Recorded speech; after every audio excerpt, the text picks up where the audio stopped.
శబరిమల వెళ్తున్న తెలుగు భక్తుల బస్సు బోల్తా పడిన ఘటనలో డ్రైవర్ ప్రాణాలు కోల్పోయాడు. 8 మందికి తీవ్ర గాయాలయ్యాయి. హైదరాబాద్ పాతబస్తీ మాదన్నపేటకు చెందిన భక్తులు గురుస్వామి రాంపాల్ యాదవ్ నేతృత్వంలో శబరిమల వెళ్లారు. పంపా నదికి 15 కిలోమీటర్ల దూరంలో ఘాట్ రోడ్డుపై బస్సు బోల్తా పడింది. కొండలపై నుంచి కింద పడ్డ బస్సు 3 చెట్లపై వరగడంతో పెద్ద ప్రమాదం తప్పింది. ప్రమాదం జరిగినప్పుడు బస్సులో 22 మంది ఉన్నారు. గాయపడ్డ వారిని వెంటనే కొట్టాయం మెడికల్ కాలేజీ ఆసుపత్రికి తరలించారు. డ్రైవర్ రాజు మృతదేహాన్ని అక్కడ ఆసుపత్రికి తరలించారు.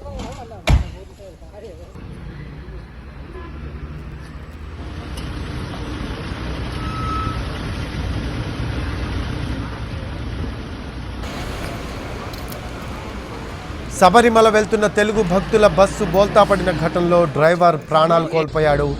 8 మందికి తీవ్ర గాయాలయ్యాయి. హైదరాబాద్ పాతబస్తీ మాదన్నపేటకు చెందిన భక్తులు గురుస్వామి రాంపాల్ యాదవ్ నేతృత్వంలో శబరిమల వెళ్లారు. పంపా నదికి 15 కిలోమీటర్ల దూరంలో ఘాట్ రోడ్డుపై బస్సు బోల్తా పడింది. కొండలపై నుంచి కింద పడ్డ బస్సు 3 చెట్లపై వరగడంతో పెద్ద ప్రమాదం తప్పింది. ప్రమాదం జరిగినప్పుడు బస్సులో 22 మంది ఉన్నారు. గాయపడ్డ వారిని వెంటనే కొట్టాయం మెడికల్ కాలేజీ ఆసుపత్రికి తరలించారు.